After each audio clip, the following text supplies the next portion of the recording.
Do me a favor. Tell my children I love them very much.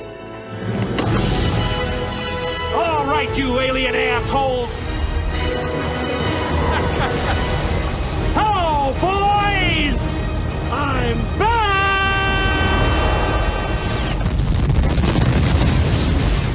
This week's Dev Diary is so filled with and brimming with new information that it's absolutely mind-blowing. We're going to get a look at the new Dark Forest origin, Fear of the Dark, and everything that entails, including some cloaking nonsense. We're also going to look at a major rework that is now coming to Minor Artifact, a brand new technology type, a brand new weapon defense ship class thing going on, as well as some little tidbits in between, and we'll finally round it all off with a brand new Colossus weapon that is absolutely diabolical. Stick around for all of that and more. I will put chapters into this video so you can jump around the various parts, but without any further ado, let's dive in. We'll start off with the brand new Fear of the Dark origin, which is basically kind of a Dark Forest inspired origin, at least in my humble opinion. This dev diary, or this section, is brought to us by PDS Iggy, and he's got a lot to tell us. The new Fear of the Dark origin focuses on a people divided. After a planet in your solar system blows up, fear and xenophobia spread to such a degree that a large portion of your population decide to flee the homeworld. Their goal?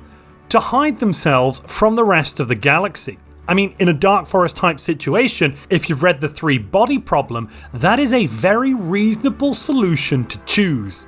The dev diary does get a little confusing at this point, as it takes the point of view of the two separate sides. So now we're switching over into the hiding side, the sane side as they like to call them, and they basically countenance that the sane individuals of the species took the only prudent action possible when being attacked by an alien force capable of destroying planets. And as you can see from this image, you're going to start the game with not one, but 2 planets in your home system that are colonized. However, from the various icons we are seeing, I don't believe that second planet is actually under your direct control. It does have the capital icon behind it, that planet Haven, and also has a different flag. This split in your population is entirely reflected in the effects of the origin, with a sizable section of your empire living on the neighbouring world. Here we can see it, Haven. Your research alternatives and choices for leaders are apparently reduced due to this split in population as mentioned. Yet even more inquisitive than a regular empire, you will apparently have no difficulty discovering more anomalies as you explore the void. If we keep looking at this Sol system, we can also see that Venus, aka now the Divider, is a cracked world or a shattered world, and providing a whole bunch of alloys to us at the start of the game, which is rather interesting. And if I could drag your attention for just a moment to the UI element on the bottom left here, we have what I believe to be the cloaking symbol. We also have some sort of new symbol here. This symbol has 3 ships, possibly corvettes, possibly fighters, all looking like they're moving in a specific direction, moving to the right side. I've no idea exactly what that UI element is doing. If you've got any ideas, let me know down in the comments below. And here is the actual effect of this Fear of the Dark origin. The flavour is that a century ago, as we know, one of the planets in this empire's home system was destroyed by a freak asteroid. Some believe this was a malicious attack by an alien species, others brushed off these concerns as mere paranoia. The tension between the two groups grew so great that a newly terraformed planet was granted to the fearmongers. Start with 1/3 of your population refusing to explore space and living on a separate planet. I believe that means we may have a reduced pop count at the start, which is going to be very, very challenging. The Separatist planet will provide unique events and benefits. That could outweigh it. I suspect it probably won't, though this is probably going to be quite a challenging origin. You'll get anomaly discovery chance plus 10%, anomaly research speed plus 20%, and here comes the whopping negative, research alternatives -1, and the still worrisome but slightly less troublesome leader pool size -1. That reduction to research alternatives, meaning you start the game with possibly just 2 unless you take technocracy, is going to be a real slap in the face. Trying to choose the right technologies, or at least go anywhere technologically, is going to be very, very difficult early on. Returning to the crazy split personality dev diary we have, the dev diary now says, no doubt you'll return from your gallivantings, meaning the, I assume, spacefaring part of your civilization, the next time we reach a breakthrough. Our scientific research is one of the few ways we can even hope to delay you from dooming us all. Once you lead the aliens back to our home, it will all be over. So this implies we're going to be getting, yes, some reductions in research from our lacking research alternatives, but I'm thinking these events are going to be boosting our research in other ways, possibly granting us technologies, possibly granting us technologies we couldn't even research, I'm going to think, maybe, but that is all speculation. Or is it? Actually, no, it wasn't wild speculation. I'd read ahead. So here we have an event, Inter-System Insight, where we are going to be getting some choices. Basically, the event says it seems that scientists on our partner planet have made several new and admittedly insightful breakthroughs into the field of statecraft despite their parochial tendencies. It's fair to say that in this case, their technology has outstripped our own achievements. They are willing to share their insights with us in exchange for us slowing down our space exploration. A steep price, to be sure. If we comply, we will get planetary unification technology just handed to us, but we will get -50% survey speed for 10 years. That is a massive slowdown and reduction. After the first 10 to 15 years of the game, if you have surveyed your local systems, I suspect this might not be so much of a problem though.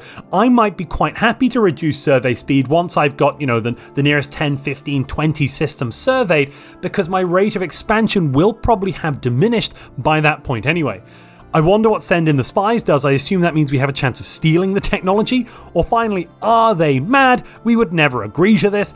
Probably means we tell them to get lost, and I assume that will have some negative repercussions for our whole kind of difficult alliance. Additionally, from this image, you can see that if you don't choose the Sol system to start with, you'll get a very unique home system with 2 planets, 2 binary planets orbiting each other. Apparently your cousins are living just a rocket jump away. On Sol, however, they're not going to change it all over. The cousins will be on Mars, as we saw earlier. It will be up to you to make the very best of this situation. Your partner planet can be a powerful ally, yet they are also very skittish. Ensure that they don't torpedo your entrance on the galactic stage. Apparently they could be doing some nefarious things out there in the galaxy to prevent you from, in their opinion, destroying the world. And the schizophrenic part of this dev diary now comes in with, perhaps you will stop treating the alien threat so lightly when our upcoming study of the Divider is finished. Just you wait. We won't be hunted. When you do meet aliens, expect a bumpy ride. Here we have the first clearing event. While the news confirming existence of aliens was not entirely unexpected for Earth, it was felt worse on Haven. They were living with the minuscule hope that perhaps the Divider's destruction was just a freak accident. But now they are convinced that the universe is out to get them. We need to destroy these aliens before they can come here and finish the job, is the type of frantic cry being broadcast on Haven media. There are 2 choices. That's the galaxy we live in, they will adapt soon enough, which I assume means to hell with them, and this is nonsense, block their transmission, which is kind of doubled to hell with them. So basically you're going to ignore the twin planet, it seems, when you do make first contact. Whatever happens, remember that you are one people, and you are stronger united.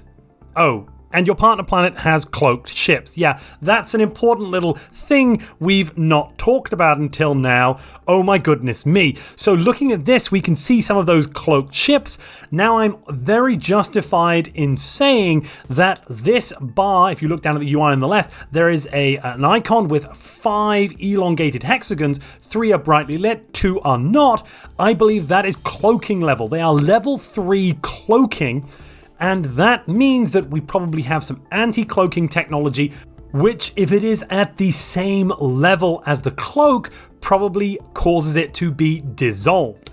Now we get this event Vigil. Recent reports indicate that Haven has now deployed a fleet to patrol Sol. That's kind of good for us. They appear to have developed cloaking technology. Thankfully, they've agreed to share their frequencies with us, meaning we can see the ships.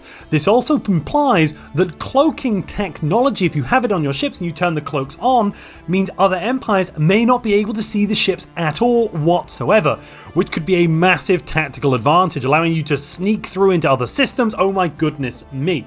There's also a few more things to look at here in that UI element. We have now what looks to be another new icon down there. It's 2 ships facing opposite directions. Possibly this is one of the different choices. We had 3 ships in a line going in the same direction, now 2 ships facing opposite ways. I really got no idea what that could be signifying. And on top of that, there is yet more to look at. We have a special trait here, what appears to be a wolf's head for this admiral. I believe that is going to be a reference to U-boats, kind of the wolf hunting thing there.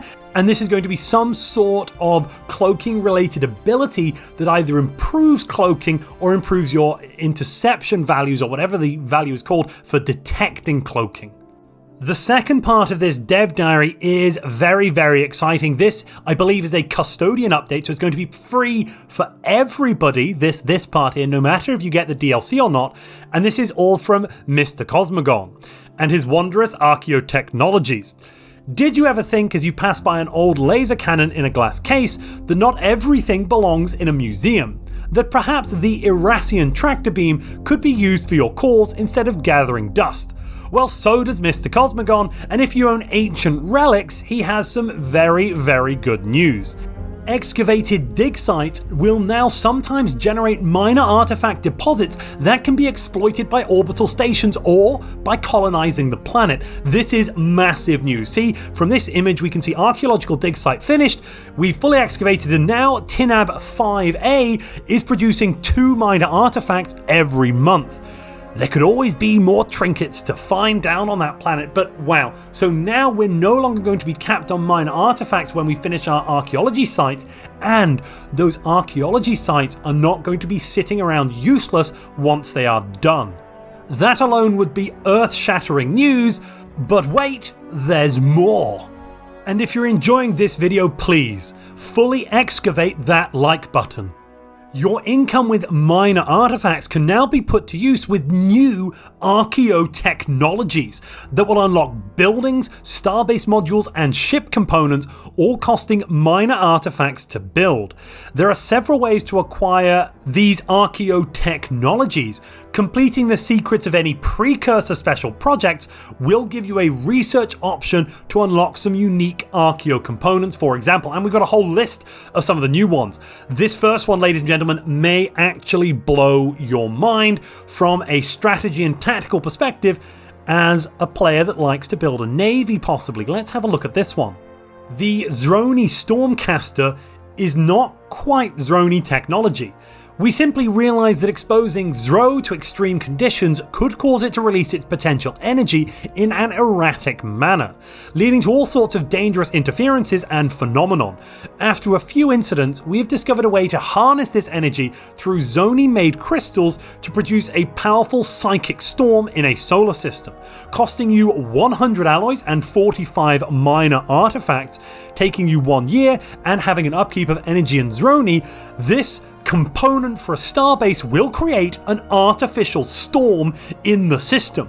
This will block sensors, aka it's a nebula, it will reduce ship speed and fire rate, and it will nullify all shields. You can combine nebula, pulsar, and new effects. Well, it's kind of black hole, but the fire rate is a new effect, all together in a system, meaning you can completely spec a system knowing you will never have to deal with any shields whatsoever, and you can basically put this anywhere. So now you will have pulsars on tap.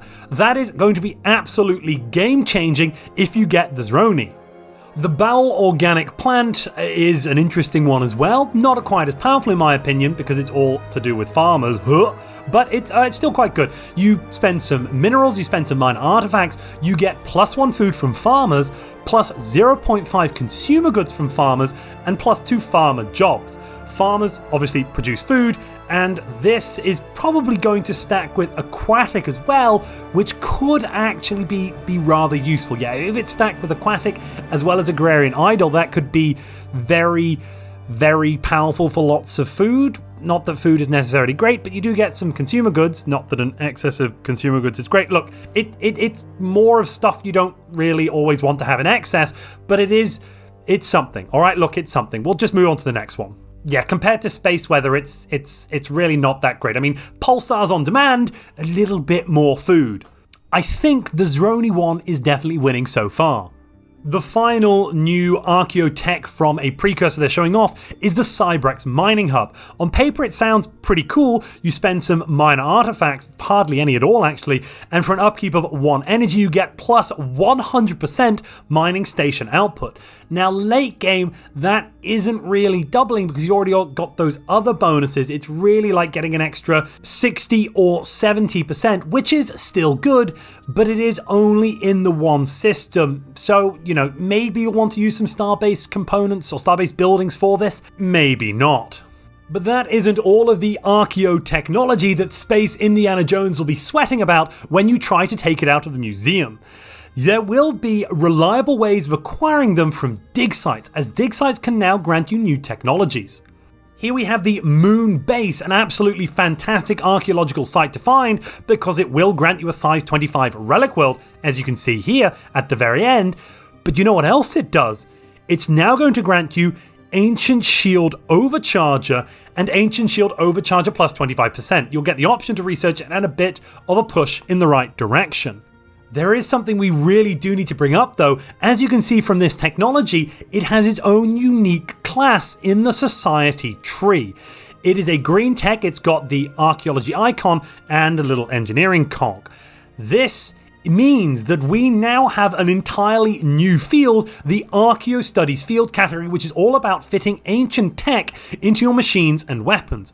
Discovering these Archeo technologies by yourself is a long and hard process, but luckily you can be assisted by dedicated researchers who share your interest in ancient things. We'll get to the researchers in a moment, but I want to say I'm absolutely thrilled and excited to have the Archeo Studies tech category included. This is such a classic sci-fi trope where, by the time we all make it into the galaxy, there are so many decrepit civilizations out there whose technology we can plunder for a leg up that actually making our own technologies can sometimes be ineffective.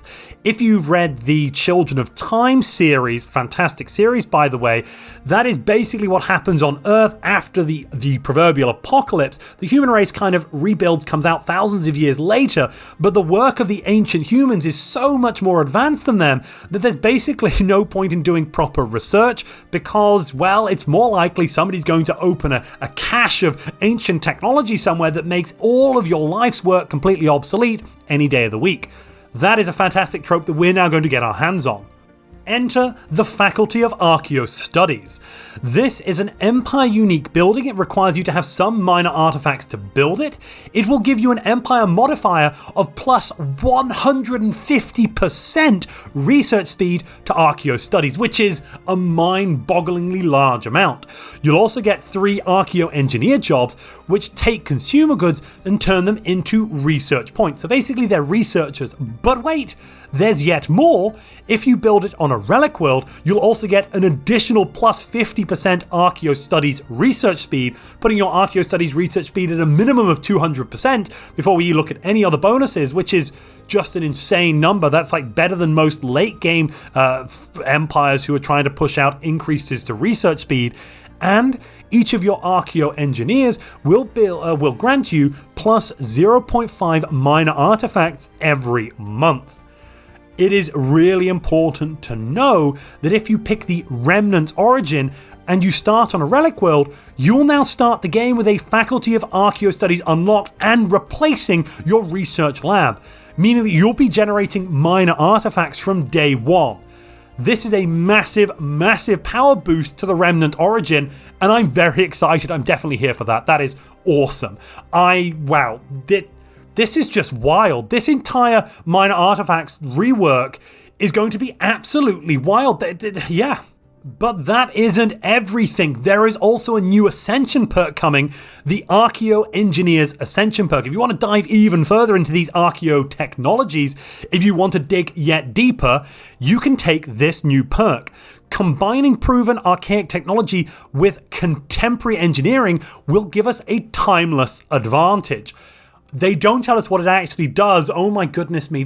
Not just the actual in-game effects here, but the roleplay perspective of this, what we'll now be able to do in terms of storytelling in Stellaris has just been massively expanded. This is phenomenal, given it's a completely free update. Well, sorry, you do have to have the Ancient Relics DLC pack, but let's be honest, a lot of us have that one. It's quite an old pack. This is amazing to still be getting new content like this coming without having to pay extra.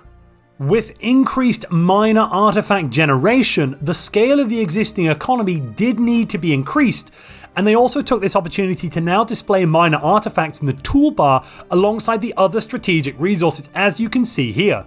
So they've increased how many minor artifacts it costs to actually do something. You'll see the numbers have gone up quite a lot. Instead of just 1 to sell to private collectors, it now takes 25. But if you have a Relic World start, you'll be producing 1.5 every month, meaning within the first year and a half, just under, about 14 months or 16 months, something like that, you'll be able to sell to private collectors and get 500 energy for those starting minor artifacts, which is a massive guaranteed economic boost, especially as a Relic World, because you can then channel that into clearing tile blockers to get even more minor artifacts. And while you still can't buy them on the market, you can trade minor artifacts with other empires. It may belong in a museum, but darn it, it belongs in my museum. I think that's definitely a nice addition. I hope they do finally at some point include minor artifacts as something you can buy or sell on the galactic market. If they're going to put it in with other resources, it does basically become a resource at that point, and I assume they're going to do that. Maybe there's been some technical issues so they can't do it immediately, but it does read like they long-term want to put it there. And then we've got the largest tease I think I've had in quite a long time from any of the devs. They're showing us a ship design screen here filled to the brim with Archeo technology. The first thing I want you to note is that this costs not just a lot of alloys and other resources, it's also costing 306 minor artifacts. So you're going to go find your old toasters and your old TVs and your old, cathode ray tube televisions, and we're going to use those and we're going to build a weapon of mass disintegration. Holy moly. Right, from the top to the bottom here.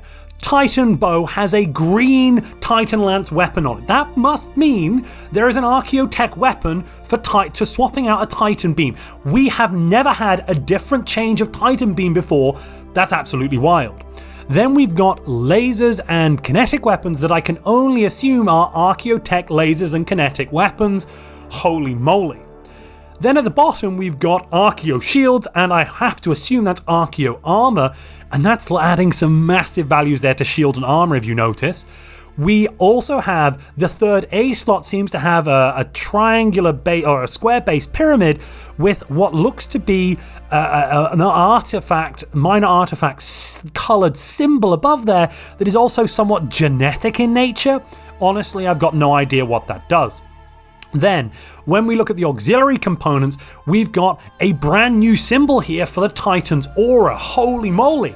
And then if you move your eyes to the right, I was vindicated. Cloaking strength. That symbol is cloaking strength. This basically guarantees we're going to have cloaking strength 0 to 5, and we must therefore have some sort of cloaking, anti-cloaking technology to detect cloaked ships. This is such a big tease. Oh my goodness me. The caption reads, Archeo Titan go brrr. And yeah, I think that's a very fair, very accurate assessment. Holy moly. And last but by absolutely no means least in today's jam-packed dev diary that's basically been a bomb on so many levels, one last thing here is they've made a new Colossus weapon beam. Yes, this one's called the Devolving Beam. And this is to return those pesky UNE humans back to their origins. Planet devastated. Colossus, almost all the local population has been forcefully regressed to the pre-sapient stage by the devolving beam on our Colossus. The devolving beam basically does exactly what it says on the tin. It returns whatever species you fire it at to monkey. What we're going to be getting from this is the forcefully devolved trait, meaning you'll get minus 10% army damage, minus 10% resources from jobs, minus 10% pop growth speed, and minus 25% leader experience gain if you ever manage to uplift this species again. They are now, in essence, primitives, beyond primitive actually. They are pre-sapients. They seem to have some sort of pre-sapient trait now included as well, I can see here. And they're not going to make for much else than pets. This is truly a diabolical weapon that I think this is probably one of the worst and most evil weapons that you could use on another empire. Yes, you could just blow up the planet, but why do that when you can force their cousins, their brothers, their family members to watch them devolve into a pre-sapient state? I also earlier this week had the privilege of interviewing the game director Eladrin, and we're going to be able to watch that interview together a little bit of time after this dev diary goes live. So if you'd like to watch that, and I have actually released it, you should click the video on screen now. If I haven't released it yet, you're going to get another excellent video, but just wait around. You will be able to see that interview between myself and the game director very, very soon.